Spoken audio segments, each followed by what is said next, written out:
I'm going to be straight with you. When those Pentagon UFO videos first came out, I watched them probably 5 times, and something about them genuinely bothered me, not in an exciting way, in the way that something bothers you when you feel like you're missing something obvious that everyone else can see. Turns out I was missing something. We all were, but probably not for the reason you think. In April 2020, the United States Department of Defense did something it had never done before. It officially declassified and released 3 videos of encounters between U.S. Navy pilots and unidentified aerial phenomena. Not leaked, not from some anonymous whistleblower. Released, with a press statement attached. The videos had actually been circulating informally for a couple of years before that, thanks to a New York Times investigation. But when the Pentagon put their name on them, that changed things. Congressional hearings followed. A government task force was created. Eventually, a whole new office, the All-Domain Anomaly Resolution Office, was set up specifically to investigate UAP reports from military personnel. Members of Congress sat in closed briefings. Pilots testified publicly about objects they couldn't explain.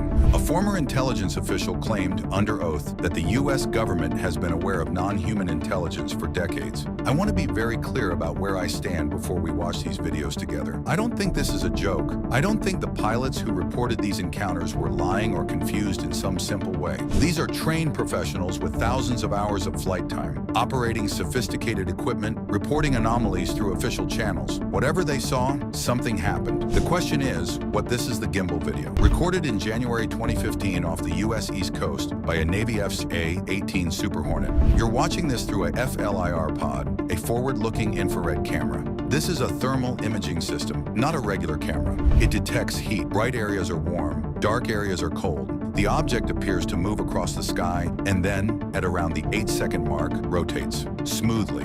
What looks like a craft banking or something rotating against the direction of the wind.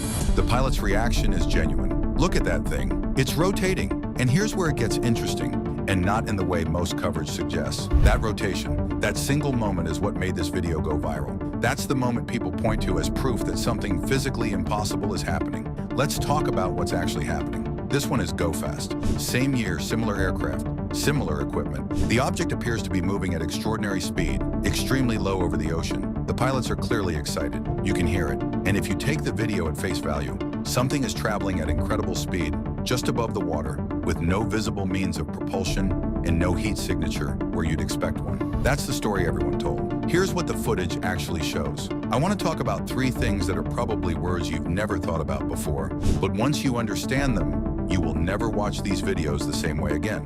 The first one is parallax. When you're in a moving aircraft and you track a stationary object with a camera, that object appears to move, sometimes dramatically, even though it's not moving at all. The faster you're traveling, the more pronounced the effect. In the GOFAST video, independent analysts, including physicists and former military personnel who understand this equipment, have calculated that the object's apparent speed is entirely consistent with a stationary or near-stationary object being filmed from a fast-moving aircraft. The incredible speed is almost certainly camera geometry, not object velocity. The second thing is IR bloom. In a thermal camera, a hot object doesn't just show up as a dot. Heat radiates, it bleeds. The thermal signature of an aircraft engine can appear much larger and differently shaped than the aircraft itself, depending on the angle, the atmospheric conditions, and the camera's sensitivity settings. This matters because when people describe the shape of these objects, the smooth skin, the lack of visible features, the apparently perfect geometry, they're often describing the thermal bloom, not the object itself.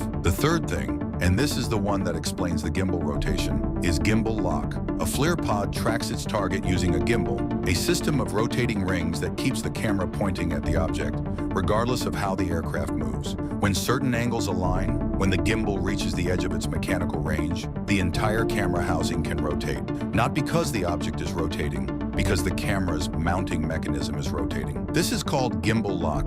It's a known, documented limitation of this type of equipment. Engineers have been aware of it since the Apollo program. The rotation in the gimbal video, the moment that made 1 million people certain they were looking at a craft banking in the sky, is entirely consistent with gimbal lock occurring as the FLIR pod reaches its mechanical limits. That doesn't mean it's definitely what happened, but it means the rotation is not evidence of impossible physics. It's evidence that the camera has limitations. And here's the thing, the pilots didn't know this was happening in real time. They were watching a screen, tracking an object, and the object appeared to rotate. Their reaction was genuine. Their report was honest. They saw exactly what the screen showed them. The screen was lying, not maliciously, just mechanically. So does all of that mean there's nothing to see here? No, and I want to be careful not to leave you with that impression, because there are things in the UAP record that parallax and IR bloom and gimbal lock don't fully account for. The Tic-Tac encounter from 2004, reported by Commander David Fravor and multiple other pilots,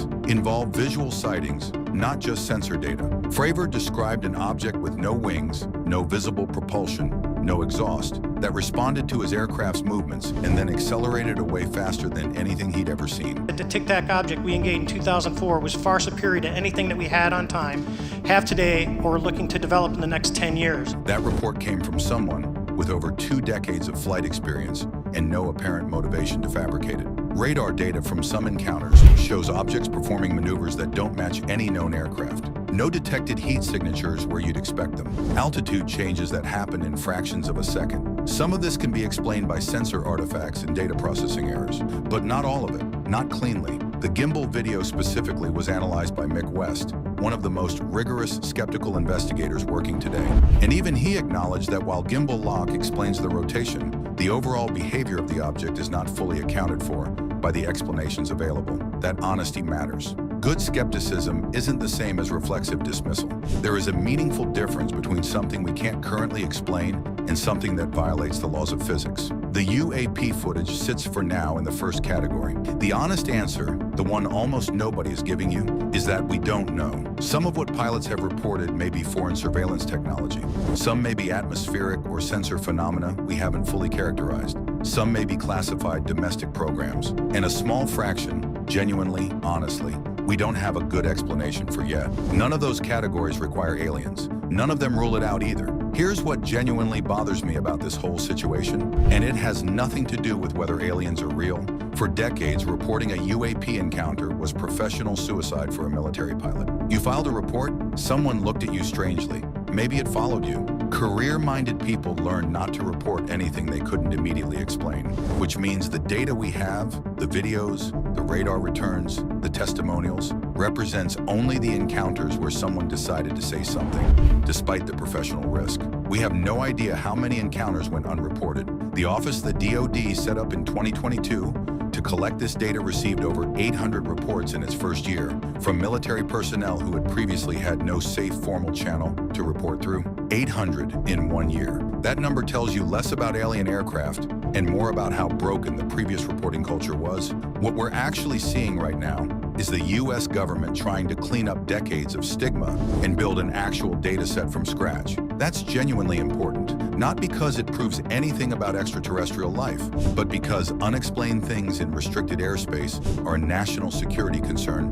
regardless of their origin. That's the story that deserved more attention. Instead, we got alien headlines. Before I give you the verdict, you voted. Here's what this community said when I asked, do you think the Pentagon UFO videos show evidence of alien aircraft? Here's where I land. Here's what's false. The footage does not show objects performing physically impossible maneuvers. The rotation in gimbal is consistent with a known mechanical limitation called gimbal lock. The apparent speed in GOFAST is consistent with parallax from a fast-moving aircraft. The visual explanation that most people took away from these videos is not what the physics actually supports. Here's what's true.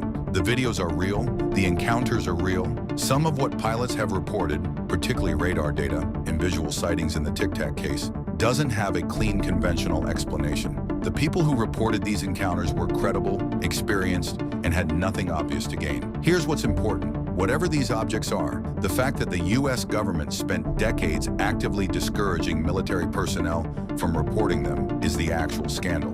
We have an incomplete stigma-filtered data set. We don't know what we don't know, and that's a problem worth taking seriously, regardless of where you land on the alien question. The most honest thing I can tell you is this. I started researching this episode thinking the answer was going to be simple. It isn't. The physics explanations are solid for some of what's in these videos, but not all of it, and I'm not going to pretend otherwise just to land a cleaner verdict. Unknown is a real answer. It's just not a comfortable one. Here's what I want you to think about and put in the comments. Not do you believe in aliens? That's too broad, and honestly, it's not very interesting. I want to know this. If we confirmed definitively and publicly that at least one UAP was not human-made, what should the government's first move be? Tell everyone immediately. Contain the information while they figure out what it means? Or something else entirely? I ask because I genuinely don't know what the right answer is, and I think most people haven't actually thought it through. Tell me below. I'll be in the comments. Next week on Cosmos Verdict, Harvard professor Avi Loeb published a paper arguing that Oumuamua, the first interstellar object ever detected passing through our solar system, was an alien spacecraft, not a theory, a published academic paper with his name on it. And the scientific community's response was complicated. We're going to sit with both sides of that argument properly. And this one, I think you're going to have strong feelings about. That's next Wednesday. If you don't want to miss it, the subscribe button is right there. See you then.